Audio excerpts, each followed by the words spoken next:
എല്ലാവർക്കും നമസ്കാരം. സ്വാമിയെ ശരണമയ്യപ്പ. ഈ വൃശ്ചിക പുലർക്കാലത്ത് നമ്മുടെ ജ്ഞാനപരമ്പരയിലെ 24-ാമത്തെ ദിനമാണിന്ന്. ഒരുപാട് തത്വങ്ങൾ നമ്മൾ കൈകാര്യം ചെയ്തു. അപ്പോൾ ഇനിയും നമ്മൾക്ക് ഒരുപാട് കാര്യങ്ങൾ അറിയാനുണ്ട് അയ്യനെക്കുറിച്ച്. സ്പിരിറ്റ് ഓഫ് ശാസ്താവിൻ്റെ യഥാർത്ഥ ആത്മതത്വം അല്ലേ. സ്പിരിറ്റ് എന്ന് പറഞ്ഞാൽ ശരിക്കും ആത്മാവെന്നാണ്.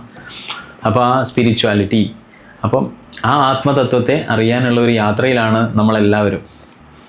ലഭ്യമായ അറിവുകൾ വെച്ച്, ലഭ്യമായ വിവരങ്ങൾ വെച്ച് അതൊക്കെ പരിശോധിച്ച് അല്ലേ, നമ്മൾക്ക് ഏതാണോ ഉചിതം എന്ന് തോന്നുന്നത് നമ്മളെടുത്ത് ഇങ്ങനെയൊരു പരിപാടിയിൽ അവതരിപ്പിക്കുകയാണ് ചെയ്യുന്നത്.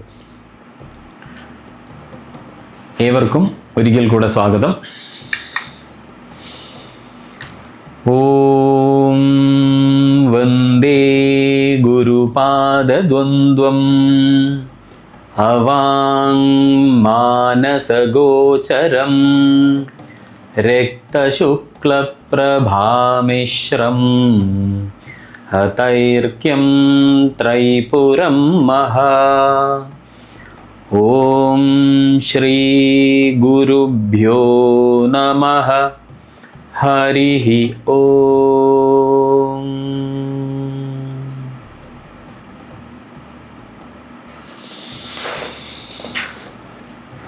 സ്വാമിയെ ശരണമയ്യപ്പ. അപ്പോൾ ഇന്ന് 24-ാമത്തെ ദിവസമാണെന്ന് പറഞ്ഞു. കഴിഞ്ഞ ക്ലാസ്സിൽ നമ്മൾ സംസാരിച്ച വിഷയം നമ്മൾക്കറിയായിരുന്നു അല്ലേ. ഭാരതത്തിൻ്റെ യോഗശാസ്ത്ര പ്രകാരം അല്ലെങ്കിൽ ആധ്യാത്മിക ദർശനങ്ങൾ ലോകത്തിന് നമ്മൾ അവതരിപ്പിച്ച ദർശനത്തിൽ ഏറ്റവും പ്രാധാന്യമുള്ളതാണ് നമ്മൾ ത്രിതത്വങ്ങളുടെ ദർശനം എന്ന് പറയുകയുണ്ടായി. ത്രിമൂർത്തികൾ അല്ലേ, പാശ്ചാത്യ സമൂഹം ട്രിനിറ്റി എന്ന് വിളിക്കുന്ന ആ ത്രിതത്വം. ഭാരതം അവതരിപ്പിച്ച രീതി ഏത് രീതിയിലാണോ അല്ലേ, ബ്രഹ്മ വിഷ്ണു മഹേശ്വരന്മാരെന്ന ഈശ്വരീയ സങ്കല്പങ്ങൾ, അവയിലെ തത്വങ്ങളാണ് നമ്മൾ പരിശോധിച്ചത്. നമ്മൾ ബ്രഹ്മാവിൻ്റെയും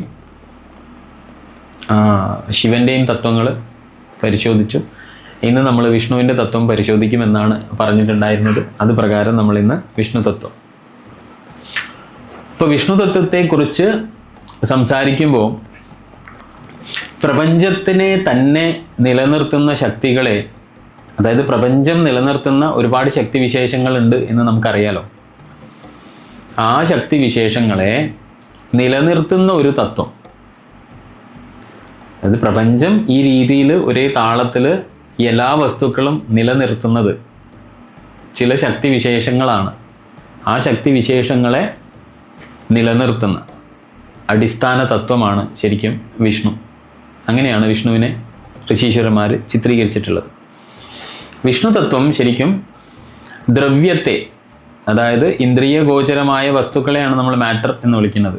അപ്പോൾ ആ ഇന്ദ്രിയ ഗോചരമായ വസ്തുതകളെ, ദ്രവ്യത്തെ ബഹിരാകാശത്ത് അല്ലേ, നമ്മൾ ബഹിരാകാശത്ത് കാണുന്ന ഈ പറയുന്ന പോലെ ഗ്രഹങ്ങളും നക്ഷത്രങ്ങളും അല്ലേ, നക്ഷത്ര സമൂഹങ്ങളും ഒരുപാട് അസ്തിത്വങ്ങൾ നമുക്ക് ബ്രഹ്മാണ്ടത്തിൽ തന്നെ കാണുവാൻ പറ്റുന്നുണ്ട്. ആ അസ്തിത്വങ്ങളെ തികച്ചും സന്തുലിതാവസ്ഥയിലും ക്രമത്തിലും നിലനിൽപ്പിലും അതിൻ്റെ പ്രവർത്തനത്തിലുള്ള ക്രമത്തിലും, അതിൻ്റെ നിലനിൽപ്പിനൊരു ക്രമമുണ്ട്, അതുപോലെ തന്നെ അതിൻ്റെ പ്രവർത്തനത്തിനൊരു ക്രമമുണ്ട്. ഈ രണ്ട് ക്രമത്തെയും നിലനിർത്തുന്ന ഒരു തത്വമാണ് ശരിക്കും വിഷ്ണു എന്ന് പറയുന്നത്. വിഷ്ണു എന്ന വാക്കിൻ്റെ അർത്ഥം ഏറ്റവും ചെറിയ സ്ഥലങ്ങളിലും അല്ലെങ്കിൽ തലങ്ങളിലും, അതുപോലെ ഇന്ദ്രിയ വസ്തുവായ ഭൗതിക പദാർത്ഥങ്ങളിലും ദ്രവ്യങ്ങളിലും ഒക്കെ വ്യാപിച്ച് നിൽക്കുന്നത്. അതായത് ഏറ്റവും ചെറിയ സൂക്ഷ്മ തത്വത്തിലും അതുപോലെ തന്നെ നമ്മൾക്ക് ഇന്ദ്രിയ ഗോചരമായ വസ്തുതകളിലും അല്ലെങ്കിൽ അസ്തിത്വങ്ങളിലും ഒക്കെ വ്യാപിച്ചു നിൽക്കുന്ന തത്വം എന്താണ്? അതാണ് വിഷ്ണു. വിഷ്ണു ഭഗവാന്റെ നീല നിറം തന്നെ ആ അനന്തതയെ സൂചിപ്പിക്കുന്നതാണ്. ആ വിഷ്ണു തത്വം ശയിക്കുന്നത് അല്ലേ, വിഷ്ണു തത്വത്തിൻ്റെ അടിത്തറ അല്ലേ, അനന്തൻ എന്ന സർപ്പത്തിൻ്റെ അല്ലേ മുകളിലാണ് അനന്തൻ. അത് നമ്മൾ ഇന്നത്തെ സയൻസിൻ്റെ ഭാഷയിൽ പറഞ്ഞാൽ എന്താണ്? ഇൻഫിനിറ്റി. അങ്ങനെ ശാസ്ത്രം എന്താണോ ഇന്ന് നമ്മളോട് പറഞ്ഞത്, അത് ശാസ്ത്രം എന്ന ഒരു ശാഖ വികസിക്കുന്നതിന് മുൻപ് തന്നെ നമ്മളോട് നമ്മുടെ ഋഷീശ്വരന്മാർ വളരെ വ്യക്തമായി പറഞ്ഞ തത്വങ്ങളാണ് ഇന്ന് ശാസ്ത്രം അതിൻ്റേതായ ആധുനിക ഭാഷയിലൂടെ നമ്മളോട് സംസാരിക്കുന്നത് എന്ന് കാണുമ്പോൾ നമ്മൾക്ക് നമ്മുടെ ഋഷീശ്വരന്മാരുടെ മഹത്വം മനസ്സിലാവും.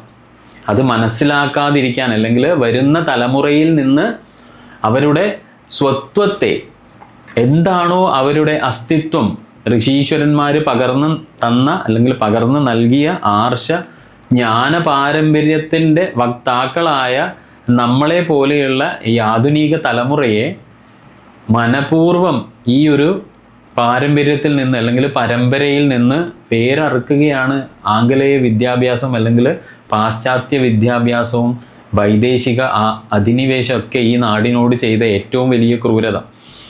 ഭാരതം അല്ലെങ്കിൽ ആർഷ ഭാരതം എന്ന് പറയുന്ന ഇന്ത്യയെ തന്നെ എടുത്തു നോക്കിയാൽ നമ്മൾക്കറിയാം, എന്താ ലോകത്തിന് തന്നെ ഇങ്ങനെയുള്ള ദർശനങ്ങൾ, തത്വത്തിലൂടെ ഈ പറയുന്ന ശാസ്ത്രങ്ങളും ഉപകരണങ്ങളും ഒക്കെ വികസിക്കുന്നതിന് എത്രയോ കാലം മുമ്പേ പ്രജ്ഞയിൽ കൂടെ മാത്രം മനസ്സിലാക്കിയിട്ട് അതൊക്കെ ലോകത്തിന് മുമ്പിൽ സ്വാർത്ഥതയില്ലാതെ വിളമ്പിയ ആൾക്കാരാണ് നമ്മുടെ പൂർവികർ. ആ പാരമ്പര്യം പേറുന്നവരാണ് നമ്മൾ. പക്ഷെ നമ്മൾ ഇന്ന് ഇതൊക്കെ വിദേശീയരുടെ സംഭാവനയാണ്, ലോകത്തിൻ്റെ വികസനമൊക്കെ വിദേശീയരുടെ സംഭാവനയാണെന്ന് പറഞ്ഞ് ജീവിക്കുന്ന നമ്മൾ മറന്നു പോകുന്നത് നമ്മുടെ പാരമ്പര്യത്തെയാണ്. അപ്പോൾ വിഷ്ണു തത്വം എന്ന് പറയുമ്പോൾ തന്നെ എന്ത് വിശാലമായിട്ടാണ് ആ തത്വത്തെ അവതരിപ്പിച്ചത് എന്ന് നമ്മൾക്ക് നോക്കാം. കാരണം ബ്രഹ്മതത്വമൊക്കെ നമ്മൾ പറയുമ്പോൾ, അല്ലെങ്കിൽ ബ്രഹ്മാവിൻ്റെ തത്വം പറയുമ്പോൾ സാധാരണ മനുഷ്യൻ അത് മനസ്സിലാവണമെന്നില്ല. കാരണം എന്താണെന്ന് വെച്ചാൽ സൃഷ്ടി നടക്കുന്നത് ലോകത്ത് എപ്പോഴും ഗുപ്തമായിട്ടാണ്. നമ്മൾ ഒരു ചെടിയുടെ ആരംഭം തന്നെ നിരീക്ഷിക്കാൻ പോയാൽ നമ്മൾക്ക് ആ നിരീക്ഷണത്തിൽ വിജയിക്കാൻ വേണ്ടി പറ്റില്ല. ഒരു നദിയുടെ ഉത്ഭവം നോക്കി പോയാൽ നമ്മൾക്ക് വിജയിക്കാൻ പറ്റില്ല. ഒരു കാറ്റിൻ്റെ ഉത്ഭവം നോക്കി പോയാൽ അപ്പോൾ ലോകത്തെ ഏത് സൃഷ്ടിയും ഗുപ്തമായിട്ടാണ്. അതുകൊണ്ട് തന്നെ ആ തത്വം മനുഷ്യൻ്റെ മനസ്സിൽ അല്ലെങ്കിൽ മനുഷ്യൻ്റെ മസ്തിഷ്കത്തെ ഉപയോഗിച്ച് മനസ്സിലാക്കുക എന്ന് പറഞ്ഞാൽ അത് വലിയ ഒരു ഹിമാലയൻ ടാസ്ക്കാണ് ശരിക്കും. അതുകൊണ്ട് തന്നെ അത് എളുപ്പത്തിൽ സാധാരണക്കാരന് മനസ്സിലാവണമെന്നില്ല. പക്ഷെ സംഹാരക്രമം ഒരു പരിധി വരെയൊക്കെ നമ്മൾക്ക് മനസ്സിലാക്കാം. പക്ഷെ വിഷ്ണു തത്വം നമ്മൾ അനുദിനം അനുഭവിച്ചു കൊണ്ടിരിക്കുന്ന ഒരു തത്വമായതുകൊണ്ട് ഏറെക്കുറെയൊക്കെ എളുപ്പത്തിൽ നമ്മൾക്ക് മനസ്സിലാക്കുവാൻ വേണ്ടി സാധിക്കും. അപ്പോൾ വിഷ്ണു തത്വം എന്നത് പ്രപഞ്ചത്തിൻ്റെ വിവിധ അസ്തിത്വങ്ങൾ, അല്ലെ, പ്രപഞ്ചത്തിനെ തന്നെ നിലനിർത്തുന്ന ശക്തികൾ എന്തൊക്കെയാണോ, ഈ നവഗ്രഹങ്ങളെ, സൂര്യനെ, ചന്ദ്രനെ, അല്ലെ, അതിൻ്റെയൊക്കെ പ്രവർത്തനത്തിനൊരു ക്രമമുണ്ട്. ആ ക്രമം, ആ താളം നിലനിർത്തുന്ന അനേകം ശക്തിവിശേഷങ്ങൾ ഈ ബ്രഹ്മാണ്ടത്തിലുണ്ട്. ആ ശക്തിവിശേഷങ്ങളെയൊക്കെ നിലനിർത്തുന്ന ഒരു പ്രിൻസിപ്പിൾ, ഒരു തത്വമാണ് വിഷ്ണു. അപ്പോൾ ആ വിഷ്ണു തത്വം എന്താണ് ചെയ്യുന്നത്? ഈ പറയുന്ന പോലെ നമ്മൾക്ക് ഇന്ദ്രിയ ഗോചരമായ എല്ലാ വസ്തുക്കളും, താഴെ ഭൂമിയിലുള്ളത് മാത്രമല്ല, മുകളിൽ നമ്മൾ ബഹിരാകാശത്ത് നോക്കിയാൽ പോലും നമ്മൾക്ക് വളരെ അത്ഭുതമായ എല്ലാ പ്രതിഭാസങ്ങളും ഇതെങ്ങനെ സംഭവിക്കുന്നു, അല്ലേ, നമ്മൾക്കറിയാം. അതിനെയാണ് നമ്മൾ പറയുന്ന ഒരു കോസ്മിക് ഇൻ്റലിജൻസ് ഉണ്ട്. ആ കോസ്മിക് ഇൻ്റലിജൻസിനെയാണ് നമ്മൾ എന്ത് വിളിക്കുന്നത്? ബ്രഹ്മം എന്ന് വിളിക്കുന്നത്. ഇതിൻ്റെ എല്ലാം ഉൾക്കൊണ്ട് എന്നാലും ഒന്നും പുറമേ പ്രകടിപ്പിക്കാതെ അതൊക്കെ ഈ പറയുന്ന പോലെ മറ്റ് രീതിയിൽ, മറ്റ് അസ്തിത്വങ്ങളിലൂടെ പ്രകടിപ്പിക്കുന്ന ഒരു സൂപ്പർ കോൺഷ്യസ് ഇൻ്റലിജൻസ് വർക്ക് ചെയ്യുന്നുണ്ട്. അതാണ് ഇതിനെ എല്ലാം നിലനിർത്തുന്നത്. ആ ഇൻ്റലിജൻസിൻ്റെ നിലനിർത്തുന്ന പ്രിൻസിപ്പിളിനെയാണ് നമ്മൾ എന്ത് വിളിക്കുന്നത്? വിഷ്ണു. അത് ഈ പറയുന്ന പോലെ നമ്മൾ അതിന് ഒരു രൂപം, മനുഷ്യൻ്റെ രൂപമൊക്കെ കൊടുത്ത്, ഇത്രയും കൈകളൊക്കെ നമ്മൾ കൊടുത്തല്ലേ, 4, 6, 8 കൈകളൊക്കെ കൊടുത്ത്, അല്ലേ. അതെന്തിനാണ് കൈകളൊക്കെ എന്ന് പറഞ്ഞാൽ ആ തത്വം പേറുന്ന ഗുണങ്ങളെ സൂചിപ്പിക്കാൻ വേണ്ടിയിട്ടാണ് ആ കൈ, അങ്ങനെ ഒരു രൂപം തന്നെ ഋഷീശ്വരന്മാർ വരച്ചുണ്ടാക്കി തന്നത്. അല്ലാണ്ട് അങ്ങനെ ഒരു അസ്തിത്വം ഈ ഭൂമിയിൽ ഉണ്ടായിരുന്നു എന്ന് പറയാൻ വേണ്ടിയിട്ടല്ല. സാധാരണക്കാരനായ മനുഷ്യന് ഈ തത്വങ്ങളൊക്കെ മനസ്സിലാവണമെങ്കിൽ അവനെ പോലെയുള്ള ഒരു അസ്തിത്വത്തിൻ്റെ രൂപത്തിൽ അത് ചിത്രീകരിച്ചാൽ അവൻ ഈ തത്വത്തെ ഉൾക്കൊള്ളുവാൻ വേണ്ടി വളരെ വേഗം സാധിക്കും എന്നുള്ള സൈക്കോളജി പോലും നമ്മുടെ ഋഷീശ്വരന്മാർക്ക് അറിയാമായിരുന്നു. അതുകൊണ്ട് മാത്രമാണ് അവർ ആ രീതിയിൽ നമ്മുടെ ദേവതാ സങ്കല്പങ്ങളെ ഒക്കെ അവതരിപ്പിച്ചത്. കാരണം നിങ്ങൾ തന്നെ പല പ്രാചീനമായ ചിത്രീകരണങ്ങൾ അല്ലെങ്കിൽ ഡ്രോയിങ്സ് ഒക്കെ എടുത്ത് നോക്കിയാൽ, നമ്മുടെ ദേവീ ദേവന്മാരുടെ ഡ്രോയിങ്സ് ഒക്കെ എടുത്തു നോക്കിയാൽ നിങ്ങൾ മനസ്സിലാക്കാൻ പറ്റുന്ന ഒരു കാര്യമുണ്ട്. ഇപ്പൊ ദശമഹാവിദ്യയിലെ ഡ്രോയിങ്സ് ഒക്കെ എടുത്തു നോക്കിയാലാണ് അത് എളുപ്പം നമ്മൾക്ക് മനസ്സിലാവാം. കാരണം എന്താണ്, അതൊക്കെ വളരെ അന്നത്തെ രീതിയിൽ മനുഷ്യന് അവൈലബിൾ ആയ ടൂൾസ് വെച്ചിട്ട് അവര് വരച്ച ചിത്രങ്ങളായിരുന്നു അത്. പക്ഷെ ക്രമേണ മനുഷ്യന്റെ കയ്യിൽ ആധുനികമായ ഉപകരണങ്ങൾ വന്നപ്പോൾ അത് എളുപ്പം നിങ്ങൾക്കിപ്പോൾ മനസ്സിലാവും. ഇപ്പൊ നമ്മള് AI കാലമാണല്ലോ, ആർട്ടിഫിഷ്യൽ ഇന്റലിജൻസിന്റെ കാലമാണ്. ഈ കാലത്ത് നമ്മുടെ ദേവീ ദേവന്മാരുടെ ഒക്കെ ചിത്രങ്ങൾ നിങ്ങൾ അല്ലെങ്കിൽ അതിൻ്റെയൊക്കെ ആനിമേറ്റഡ് വീഡിയോസ് ഒക്കെ നമ്മൾ ഇൻസ്റ്റാഗ്രാമിലും ഫേസ്ബുക്കിലും ഒക്കെ നമ്മൾ യൂട്യൂബിലൊക്കെ കാണുന്നുണ്ട് അല്ലേ. ആ സമയം നമ്മുടെ ദേവന്മാരുടെ സൗന്ദര്യം 10 മടങ്ങ് വർദ്ധിച്ചതായിട്ട് കാണുന്നുണ്ട് നമ്മളല്ലേ. അതെങ്ങനെയാണ് സാധ്യമായത്? ഇന്ന് മനുഷ്യകുലത്തിന്, മാനവരാശിക്ക് അവൈലബിൾ ആയ ടൂൾസ് വെച്ചിട്ടാണ് ഇത്രയും കാര്യങ്ങൾ നമ്മൾ ഡെവലപ്പ് ചെയ്യുന്നത്. പ്രാചീന കാലത്ത് മനുഷ്യരാശിക്ക് അവൈലബിൾ ആയ നിറങ്ങളും അല്ലെ ചിത്രങ്ങൾ വരയ്ക്കാനുള്ള ഉപകരണങ്ങളും വെച്ചിട്ടായിരുന്നു അന്നത്തെ ചിത്രീകരണം. അപ്പോൾ ഇതാണ് വ്യത്യാസം എന്ന് മാത്രം. അപ്പൊ ചിത്രീകരണം എപ്പോഴും മനുഷ്യന്റെ ഭാവനാ തലത്തിൽ നിന്ന് ഉണ്ടാവുന്നത് മാത്രമാണ്. പക്ഷെ തത്വം ഈ പറയുന്നത് പോലെ വിഷ്ണു തത്വം ഒരു രൂപമില്ലാതെ പറയാൻ വേണ്ടിയിട്ട് വളരെ പ്രയാസമാണ്. ഒരാൾക്ക് പറഞ്ഞു കൊടുത്ത് മനസ്സിലാക്കിക്കാൻ വളരെ പ്രയാസമായതുകൊണ്ട് തന്നെയാണ് നമ്മൾക്ക് ഈ ദേവീ ദേവതാ സങ്കല്പങ്ങളൊക്കെ ഉണ്ടായിട്ടുള്ളത്. ഇപ്പൊ ശബരിമലയിലെ തത്വം പറഞ്ഞാൽ തന്നെ നമ്മൾക്കറിയാം, അയ്യപ്പൻ ഇരിക്കുന്നത് ചിന്മുദ്രയിലാണ്. ചിന്മുദ്ര എന്ന് പറഞ്ഞാൽ എന്താണ്? ആ ഒരു ചിത്രീകരണം, ഈ ഒരു മുദ്ര ശരിക്കും ഒരു വലിയ തത്വമാണ്. അതെന്താണ്? ഈ 5 വിരലിന്റെ മാധാവ് എന്നറിയുന്നതാണ് ഈ തള്ളവിരൽ അല്ലേ. ഈ തള്ളവിരൽ എന്ന് പറഞ്ഞാൽ നമ്മുടെ കയ്യിന്റെ മാധാവായതുകൊണ്ടാണ്, ഈ വിരലുകളുടെ മാധാവായതുകൊണ്ടാണ് തള്ളവിരൽ. ഈ തള്ളവിരല് എന്ന തത്വം ശരിക്കും എൻ്റെ ഉള്ളിലുള്ള ഈശ്വര തത്വമാണ്. കാരണം എന്താ? മാതാവ് എന്നുള്ളത് പ്രകൃതിയാണ്, ദേവിയാണ്, ഈശ്വരിയാണ്. അതുകൊണ്ട് തന്നെ തള്ളവിരൽ, ഈ വിരലുകളുടെ കാരണം ഇതില്ലെങ്കിൽ മറ്റ് 4 വിരൽ കൊണ്ടും കാര്യമില്ല. അപ്പോൾ എല്ലാത്തിനെയും നിലനിർത്തുന്ന ആ മാതൃവിരലിനെ തള്ളവിരൽ എന്ന് വിളിക്കുമ്പോൾ അത് ഞാനാകുന്നു, ഇത് ഞാനാകുന്നു. കാരണം ഞാൻ മറ്റൊരു വസ്തുക്കളെ ചൂണ്ടി പറയുവാൻ ഉപയോഗിക്കുന്ന വിരൽ ഏതാണെന്ന് ചോദിച്ചാൽ ഈ വിരൽ അല്ലേ. ഞാൻ നീ അല്ലെങ്കിൽ അത് എന്നൊക്കെ ചൂണ്ടുന്നത് ഈ വിരൽ വെച്ചിട്ടാണ്. അതിൻ്റെ തത്വം എന്താണ്? അപ്പം തള്ളവിരല് എന്നിൽ കുടികൊള്ളുന്ന ആ ഈശ്വരീയ ചൈതന്യമായ, മാതൃ ചൈതന്യമായ, പരാശക്തി ചൈതന്യമായ ഈശ്വര ചൈതന്യമാണ് അല്ലേ, സർവതത്വം. എന്നാൽ എന്നിൽ നിന്ന് വിഭിന്നമായതിനെ ചൊല്ലുന്നത് അഹം എന്ന തത്വം അല്ലേ. ഞാൻ എന്ന തത്വം ഉള്ളതുകൊണ്ടാണ് എന്നിൽ നിന്ന് വേറെ എന്നുള്ളത് എനിക്ക് തോന്നുന്നത്. അല്ലെങ്കിൽ ഞാൻ അത് നീ എന്ന് വിളിക്കില്ല. കാരണം നീയും ഞാനും ഒന്നാണ് എന്ന് മനസ്സിലാക്കിയാൽ പിന്നെ അവിടെ നീ ഉണ്ടോ? ഞാൻ മാത്രമല്ലേ ഉള്ളൂ, എല്ലാത്തിലും ഞാൻ മാത്രമാണ് ഉള്ളത്. അപ്പം ദ്വൈത ചിന്ത എന്തുകൊണ്ട് ഉടലെടുക്കുന്നു? അഹം എന്നുള്ള ചിന്ത കൊണ്ടാണ്. ഞാൻ എന്ന അസ്തിത്വം ഉണ്ട് എന്ന് ചിന്തിക്കുമ്പോഴാണ് എനിക്ക് പുറത്ത് വേറെ എന്തെല്ലോ ഉണ്ട് എന്ന് എനിക്ക് തോന്നുന്നത്. അപ്പോൾ ആ അസ്തിത്വങ്ങളൊക്കെ ഞാൻ ചൂണ്ടാൻ വേണ്ടി ഈ വിരലാണ് ഉപയോഗിക്കുക. അപ്പം ശരിക്കും ഒരാൾ ചിന്മുദ്ര പിടിക്കുമ്പോൾ എന്താ സംഭവിക്കുന്നത്? അഹം എന്ന തത്വം മാതൃതത്വത്തിൽ ലയിപ്പിക്കുകയാണ് ചെയ്യുന്നത്. അതാണ് ചിന്മുദ്ര അല്ലേ. ജീവാത്മാവ് പരമാത്മാവിലേക്ക്, ഇത് പരമാത്മ ചൈതന്യമാണ്, ഇത് ജീവാത്മ ചൈതന്യമാണ്. എവിടെയാണ്? ജീവാത്മാവിനാണെന്ന് അഹം എന്ന ബോധമുള്ളത്, പരമാത്മാവിന് ആ ബോധം ഇല്ല. അതുകൊണ്ട് ഞാൻ എന്ന ബോധം, ജീവാത്മാവ് പരമാത്മാവിലേക്ക് ലയിക്കുന്നതാണ് എന്ത്? ചിന്മുദ്ര. നോക്കൂ, അപ്പൊ എത്ര വലിയ തത്വങ്ങളാണ് നമ്മുടെ ഋഷീശ്വരന്മാര് ദൈവികമായ വിഗ്രഹങ്ങളിലും പ്രതീകങ്ങളിലും ചിത്രീകരണങ്ങളിലും ഒക്കെ അവർ ഉൾപ്പെടുത്തിയത്. മഹാതത്വങ്ങളാണ്. ഇതറിയാതെയാണ് നമ്മൾ സാധാരണക്കാരായ ജനങ്ങള് എല്ലാ ക്ഷേത്ര സന്ദർശനങ്ങളും നടത്തുന്നത്, അല്ലെങ്കിൽ സന്ദർശനങ്ങളും നടത്തുന്നത്. കാരണം എന്താ? നമ്മൾ ഈ വിഗ്രഹം കണ്ടാൽ നമ്മൾ കൂടുതൽ ആളുകൾ, ഭൂരിപക്ഷ ആളുകൾ, ഈ തത്വമൊക്കെ അറിയുന്ന ആളുകൾ ഇവിടെ ഉണ്ട്, ഇല്ല എന്നല്ല. അത് പക്ഷെ ഒരു ന്യൂനപക്ഷം വരും. കാരണം ഈ വിദ്യയൊക്കെ അവരടക്കി പിടിച്ചു വെച്ചിട്ടാണുള്ളത്.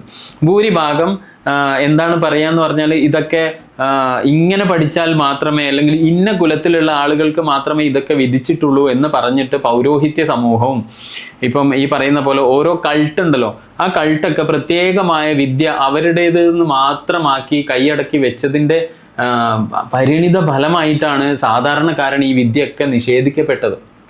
കാരണം ഒരു കാലത്ത് ശ്രീവിദ്യ രാജാക്കന്മാർ മാത്രം പ്രാക്ടീസ് ചെയ്ത വിദ്യയാണ്. എന്നാൽ ഇന്നതൊക്കെ മാറിയില്ലേ?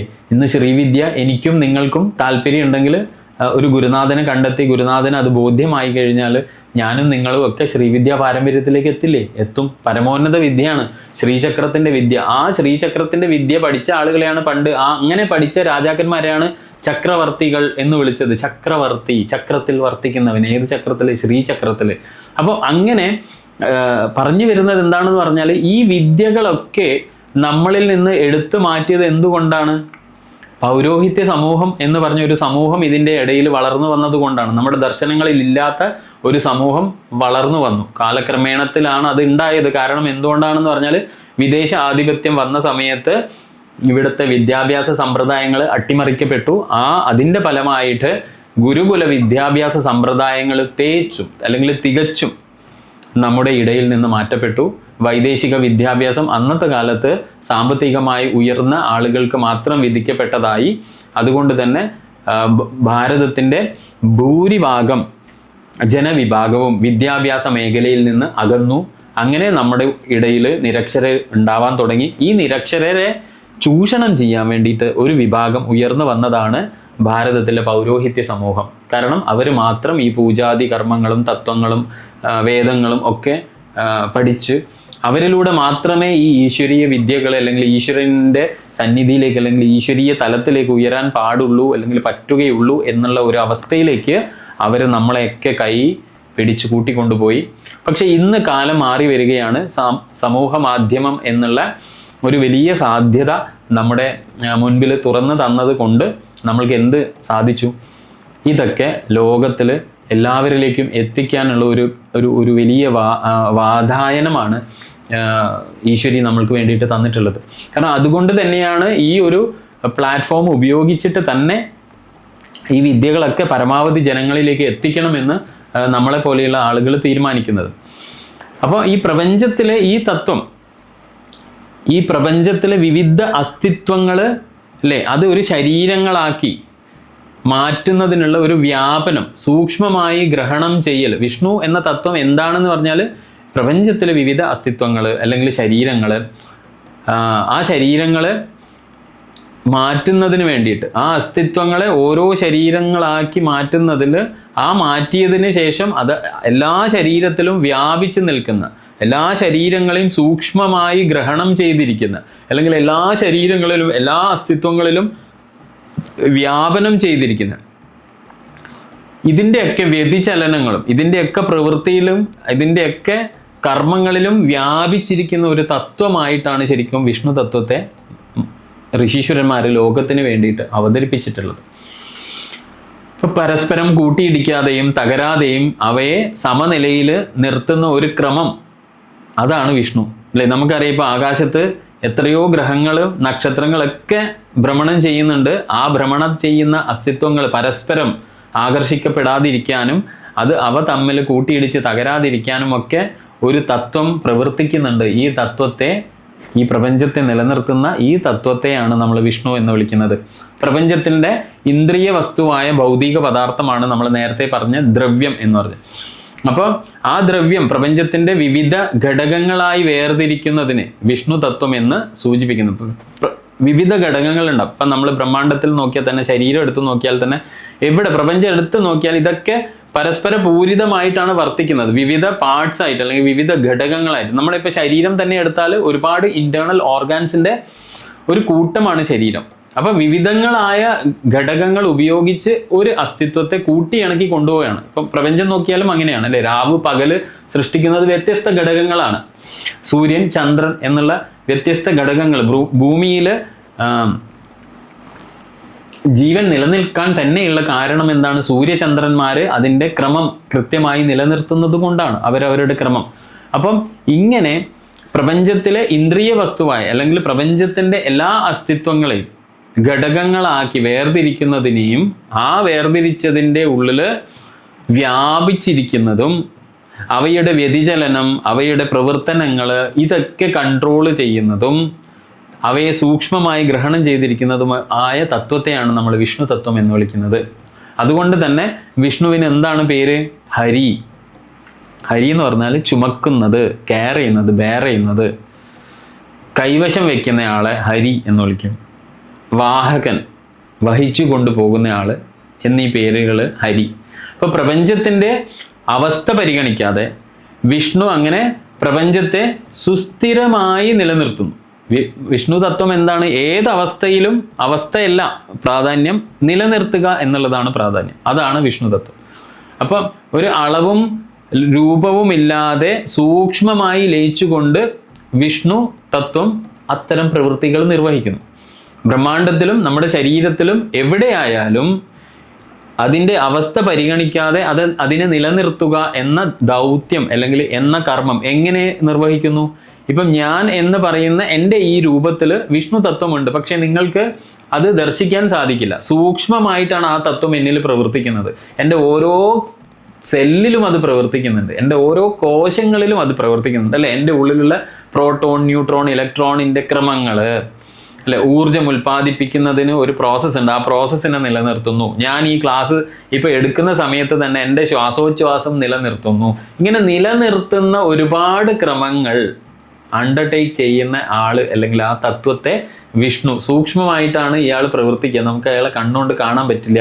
അതുകൊണ്ട് തന്നെയാണ് നമ്മൾ അയാൾക്ക് ആ ഒരു തത്വത്തെ നമ്മൾക്ക് ദർശിക്കാൻ വേണ്ടിയിട്ട് ഋഷീശ്വരന്മാർ ധാരാളം പ്രതിമകളിലൂടെയും വിഗ്രഹങ്ങളിലൂടെയൊക്കെ നമ്മൾക്ക് തന്നിട്ടുണ്ട്. അപ്പം നമ്മൾ ഭാരതീയരുടെ പാരമ്പര്യം, ഞാൻ പറഞ്ഞില്ലേ, ക്ഷേത്രം എന്ന് പറഞ്ഞാൽ അവനവൻ്റെ റിഫ്ലക്ഷൻ ആണ്. ശരിക്കും നമ്മളെ ക്ഷേത്രം സന്ദർശിക്കുന്ന ഓരോ ഭക്തന്റെയും റിഫ്ലക്ഷൻ ആണ് ക്ഷേത്രത്തിൽ നമ്മൾ കാണേണ്ടത്. വിഗ്രഹത്തിൽ വിശേഷേണ ഗ്രഹിക്കേണ്ടതാണ് വിഗ്രഹം. അല്ലാതെ അതാണ് ആത്യന്തികമായ പരമാത്മാവ് അവിടെ ഇരിക്കുകയാണ് എന്നല്ല നമ്മൾ വിചാരിക്കേണ്ടത്.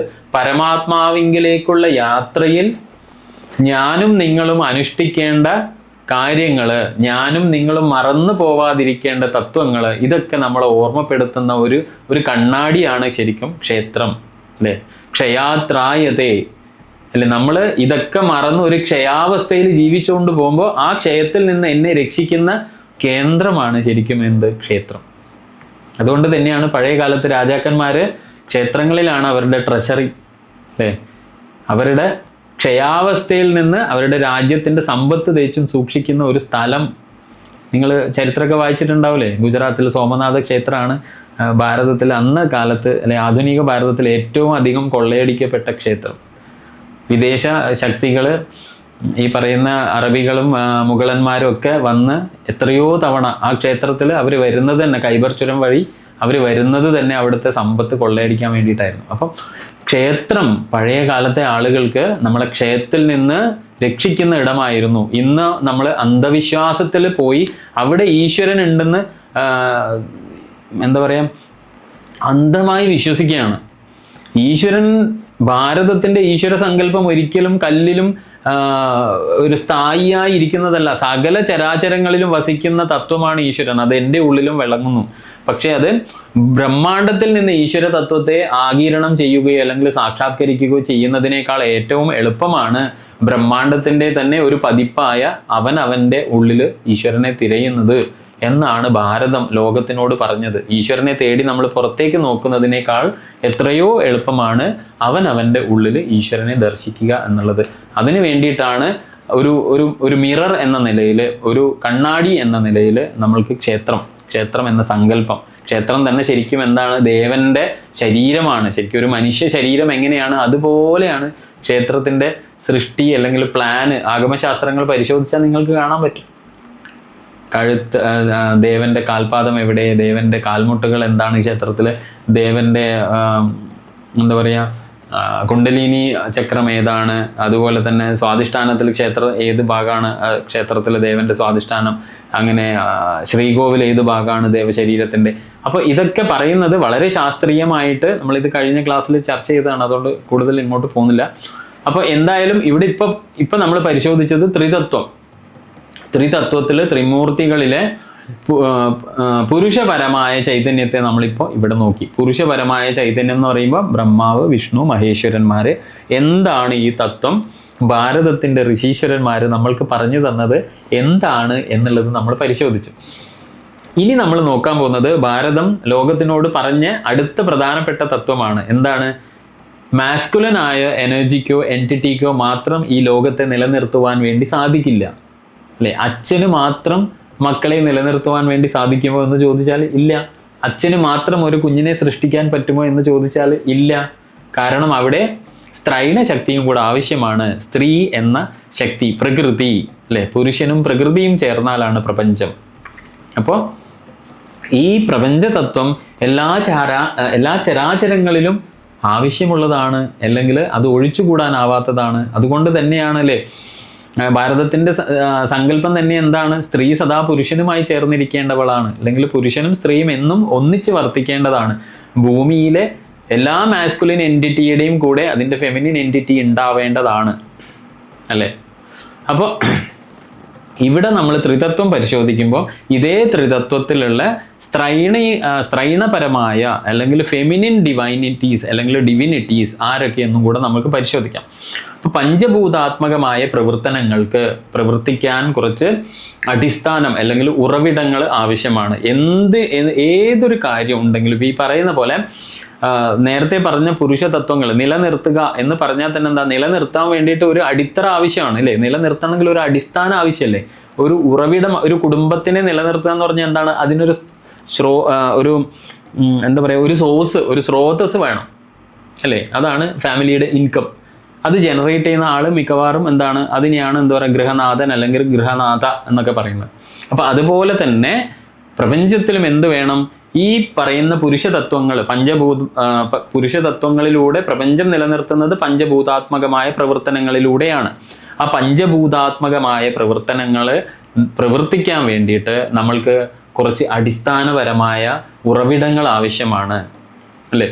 അതായത് ഒരു സൃഷ്ടി നടക്കണമെങ്കിൽ അതിനെന്ത് വേണം? അവിടെ സൃഷ്ടിയേക്കാൾ വലുതായ ഒരു പ്രതലം ആവശ്യമാണ്, അല്ലേ? എന്ത് സൃഷ്ടിയും നിർവഹിക്കുക. ഇപ്പോൾ ഒരു കറി വെക്കണമെങ്കിൽ നമുക്കറിയാം എന്താ, ഒരു ഭക്ഷണം ഉണ്ടാക്കണമെങ്കിൽ അത് അടുപ്പത്ത് വെക്കാൻ വേണ്ടിയിട്ട് ഒരു കലം ആവശ്യമാണ്, അല്ലേ? ഒരു യൂട്ടൻസിൽ നമുക്ക് ആവശ്യമാണ്. അപ്പോൾ അതാകുന്നു അതിൻ്റെ ആകാശതത്വം. ആ സൃഷ്ടി നടക്കുവാൻ വേണ്ടി പ്രൊവൈഡ് ചെയ്യുന്ന സ്പേസ്, അതാണ് എന്ത്, അതിനെ ഉൾക്കൊള്ളുന്ന പ്രതലം. വളരെ സിമ്പിളായിട്ട് നിങ്ങൾക്ക് ആകാശതത്വം മനസ്സിലാക്കാൻ വേണ്ടിയിട്ട് ഏറ്റവും നല്ല ഉദാഹരണമാണ്. നിങ്ങളൊക്കെ ഭൂരിഭാഗം ആളുകളും നമ്മൾ ദൈനംദിന പ്രവർത്തനത്തിൽ നമ്മൾക്കറിയാം, അല്ലേ? ഇപ്പോൾ ഒരു കാറ് നിർമ്മിക്കണമെങ്കിൽ എന്താണ്, ഒരു കാറിനെ ഉൾക്കൊള്ളാൻ പാകത്തിൽ ഒരു വർക്ക്ഷോപ്പോ ഒരു ഫാക്ടറിയോ നമ്മൾക്ക് ആവശ്യമാണ്. അപ്പോൾ ആ കാർ എന്ന സൃഷ്ടിയുടെ ആകാശതത്വമാണ് ആ ഫാക്ടറി. സൃഷ്ടി നടക്കുന്ന ആ ദ്രവ്യത്തെ ഉപയോഗിക്കാൻ വേണ്ടിയിട്ട് അതിൻ്റെ സൃഷ്ടി നടത്തുമ്പോൾ ആ സൃഷ്ടിയെ ഉൾക്കൊള്ളാനുള്ള സ്ഥലത്തിനെയാണ് നമ്മൾ എന്ത് പറയുക, ആകാശതത്വം. അപ്പോൾ ഈ പറയുന്ന പോലെ ഒരു സൃഷ്ടി നടക്കണമെങ്കിൽ പഞ്ചഭൂതാത്മകമായ പ്രവർത്തനങ്ങൾക്ക് ഒരു സൃഷ്ടി ആവശ്യമാണ്. ആ സൃഷ്ടി അതുപോലെ തന്നെ എന്താണ്, ആ സൃഷ്ടിയിലൂടെ ഉണ്ടായ മാറ്റർ അല്ലെങ്കിൽ ആ ഒരു അസ്തിത്വം ഉപയോഗം ചെയ്യുക, റീസൈക്കിൾ ചെയ്യുക. നമുക്കറിയാലോ, ഒരു